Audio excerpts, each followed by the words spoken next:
మీ పేరు? మురళి నా పేరు. జగన్ గారి పరిపాలన ఏ విధంగా ఉందంటారు? బాగుందండి. జగన్ గారి పరిపాలన బాగుంది. ఎందుకంటే ప్రతి పేదవాడికి గడప గడపకి ప్రతి స్కీము వెళ్తుంది. చాలా బాగుంది. ఏ నాయకుల చుట్టూ తిరిగే పని లేదు. ఎవరి దగ్గర మేము చేతులు కట్టుకునే పని లేదు. చాలా మా ఇంటి వద్దకే అన్ని పథకాలు వస్తున్నాయి.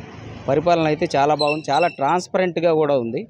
2,70,000 కోట్లు డీబీటీ సిస్టమ్ ద్వారా మాకు ఇవ్వటం అనేది అసలు గతంలో చూసిన లక్షల కోట్లు బడ్జెట్, అంత బడ్జెట్, ఇంత బడ్జెట్ అనేవాళ్ళు. కానీ మా పేదవాడికి ఏదైనా ఒక పథకం రావాలంటే వాడికి ఎవరికో లంచం ఇవ్వాలి, వీడికి ఎవరికో రికమెండేషన్ చేయాలి అనే పరిస్థితి నుంచి ఇవాళ మా ఇంటి దగ్గరికి వచ్చి మీకు ఈ పథకం వస్తుంది, కాగితాలు పెట్టుకోండి అనేది సిస్టమ్ సచివాలయాల వ్యవస్థ, వాలంటీర్ వ్యవస్థ చాలా బాగుందండి. చూస్తున్నాం ఇవాళ వృద్ధులు వాళ్ళ ఒక్క నెల రోజులు వాలంటీర్లు ఇవాళ లేకపోతే ఎంతమంది వృద్ధులు ఇవాళ పండుటాకుల్లాగా రాలిపోయారు అనేది చూస్తుంటే బాధేస్తుంది. అదేవిధంగా సచివాలయాల వ్యవస్థ, వాలంటీర్స్ వ్యవస్థ అవసరం ఏంటి, ఇవాళ రాష్ట్రంలో ప్రజలకి ఎంత అవసరం ఉందనేది కూడా మాకు అర్థమవుతుంది. దీన్ని బట్టి జగన్ గారి పరిపాలన బాగుందనే చెప్పాలి. ఎందుకంటే గుంటూరు పశ్చిమ నియోజకవర్గంలో ఈసారి ఎవరు గెలుస్తారనుకుంటున్నారు? ఖచ్చితంగా జగన్ గారి పరిపాలన, జగన్ గారి స్కీములు, జగన్ గారి పరిపాలన, అడ్మినిస్ట్రేషన్ ఇవంతా కూడా చూసి దాన్ని బట్టి పశ్చిమ నియోజకవర్గంలో రజనమ్మ గారు చాలా బాగా దూసుకెళ్తున్నారు. ప్రచారంలో కూడా రజనమ్మ గారు ఖచ్చితంగా ఇవాళ కని విని ఎరుగని విధంగా మంచి మెజారిటీతో గెలిచే అవకాశాలు ఉన్నాయి. ఎందుకని అంటారు? రజనమ్మ గారి పరిపాలన అంటే వాళ్ళు ప్రచారంలో బాగా దూసుకెళ్తున్నారండి. కారణం ఏంటంటే ప్రతి చిన్నవాడిని కూడా కలవటం, వాళ్ళ సమస్యలు తెలుసుకోవటం. మేము కూడా మా ఆటో డ్రైవర్ల తరపున ఒక మీటింగ్ అరేంజ్ చేస్తే వెళ్తే మా సమస్యలు కూడా విని పరిష్కరిస్తామని అంటున్నారు. అందులో మాకు నిన్న మొన్నటి దాకా కూడా మాకు ఏంటంటే ఇక్కడ ఒక మినిస్టరు రేపు రజనమ్మ గారు గెలిస్తే ఒక మంత్రి అవుతారనేది మాకు ఒక నమ్మకం ఉంది. మంత్రి అయితే మా సమస్యలను కూడా ప్రభుత్వం దృష్టికి, ముఖ్యమంత్రి గారి దృష్టికి తీసుకెళ్తారు. మా ప్రతి సమస్యని పరిష్కారం చేసే దిశగా ఆవిడ ప్రయత్నం చేస్తారనే నమ్మకం అయితే పెట్టుకున్నాం. చంద్రబాబు గారు అధికారంలోకి వచ్చే ఉచిత బస్సు ప్రయాణం పెట్టారు కదా, మీ ఆటో వాళ్ళకి ఎట్లా ఉండే పరిస్థితి?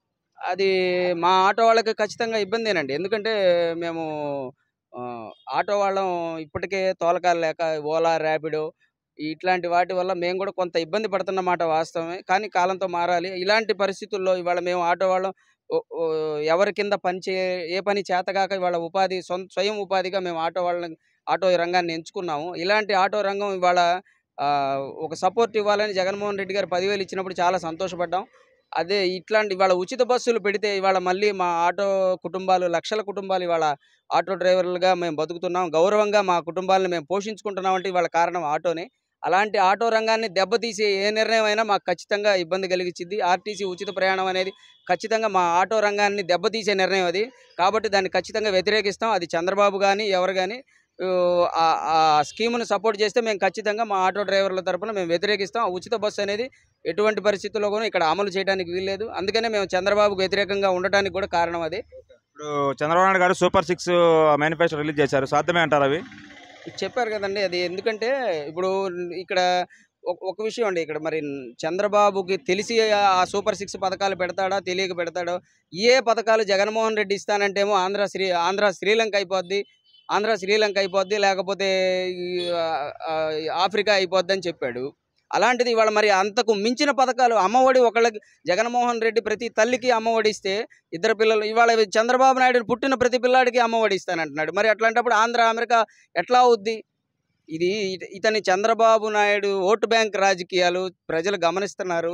మాలాంటి వాళ్ళు కూడా, కామన్ మ్యాన్ కూడా నోటికి అధికారం కోసం అడ్డదిడ్డమైన హామీలు ఇచ్చి అధికారం వచ్చిన తర్వాత ఏరు దాటాక తెప్ప తగలేస్తాం అనేటువంటి చంద్రబాబు నాయుడు పద్ధతి ఖచ్చితంగా ప్రజలకు గమనిస్తున్నారు. మా అందరికి కూడా అర్థమవుతుందండి. అతను టీడీపీ, బీజేపీ, జనసేన కలిసింది కదా, ఎట్లా ఉంటుంది? ఎంతమంది వచ్చినా ప్రజలు ఒకటే గుర్తిస్తారండి, ఒకటే ఆలోచిస్తారు. పోలింగ్ బూత్లోకి వెళ్ళంగానే ఒక సామాన్యుడిగా నేను కూడా ఏం ఆలోచిస్తాను, నాకేం మంచి జరిగింది అనేది ఆలోచిస్తానండి. జగన్మోహన్ రెడ్డి గారు కూడా అదే చెప్పాడు. మీకు ఏ మంచి జరిగితేనే ఓటేయండి అనే దమ్మున్న నాయకుడు భారతదేశ చరిత్రలో ఎవరూ లేరండి. అలాంటి వ్యక్తి నీకు మంచి జరిగింది అంటేనే ఓటేయమని అడిగిన జగన్మోహన్ రెడ్డి అడగటమే కాదు, చేశారు ఆ రకంగా. మేము కూడా అట్లనే పోలింగ్ బూత్లోకి వెళ్ళంగానే ఎవరు ఎంతమంది గుంపుగా వచ్చారనేది కాదండి మాకు కావాల్సింది.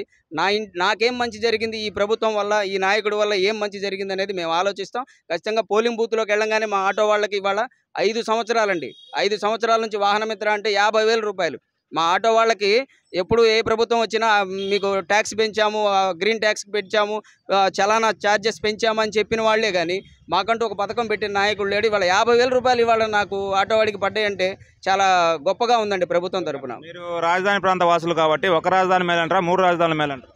అంటే ఇక్కడ ఒకటండి, రాజధాని వాసిగా ఏంటంటే మా గుంటూరు అభివృద్ధి చెందాలి, మా గుంటూరు నగరం కూడా రాజధాని అయితే బాగుంటుంది అనే ఆలోచన ఒక వ్యక్తిగా నాకు ఉండొచ్చు.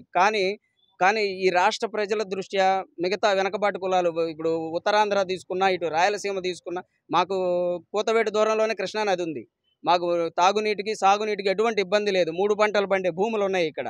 కానీ ఎటువంటి అభివృద్ధి జరగనటువంటి ఉత్తరాంధ్ర, శ్రీకాకుళం, విజయనగరం కానివ్వండి, ఇటు అనంతపురం, కడప, కర్నూలు జిల్లాలు కానివ్వండి, ఈ వెనకబాటుతనం పోవాలి అంటే ప్రభుత్వం తరపున ఖచ్చితంగా 3 ప్రాంతాలు అభివృద్ధి చెందాలి. గతంలో శ్రీబాగ్ ఒప్పందం ఏదైతే ఉందో, కర్నూలు రాజధానిగా హైకోర్టు ఏదైతే ఉందో దాన్ని చేయటం కూడా అన్ని ప్రాంతాలు సమదృష్టితోనే ఉండాలి, అభివృద్ధి జరగాలి. ఇప్పుడు ఒక మాట, రాజధాని వస్తేనే అభివృద్ధి చెందుద్ది అంటే ఇప్పుడు అమెరికాలో 50 రాష్ట్రాలు ఉన్నాయండి. 50 రాష్ట్రాల్లో 50 రాజధానులు లేవండి. Washington DCA. అంత మాత్రాన అమెరికా వెనకబడి గురవ్వలేదు కదా. అంటే సింపుల్ లాజిక్ ఏంటంటే అభివృద్ధి చెందాలంటే రాజధాని ఉంటేనే అభివృద్ధి చెందుద్దని కాదండి. అభివృద్ధి అనేది వాళ్ళ చేతల్లో ఉండాలి, ఇండస్ట్రీస్ రావాలి, ఉపాధి అవకాశాలు పెరగాలి. అది చేసే వ్యక్తి ముఖ్యమంత్రిలో ఉన్న చిత్తశుద్ధిని బట్టే వస్తుందండి. ఇప్పుడు లోకేష్ గారు మంగళగిరిలో పోటీ చేస్తున్నారు కదా, గెలుస్తారు అనుకుంటారా? లేదండి, ఎందుకంటే ఇప్పుడు సొంత ఇల్లు కూడా లేదండి మంగళగిరి. ఇప్పుడు చంద్రబాబు, మా కర్మ ఏంటంటే 14 ఏళ్ళు ముఖ్యమంత్రిగా చేసిన చంద్రబాబు నాయుడుకి ఇవాళ చెప్పుకోవడానికి ఆంధ్రప్రదేశ్లో సొంత ఇల్లు లేదండి. లోకేష్ గారికి లేదు.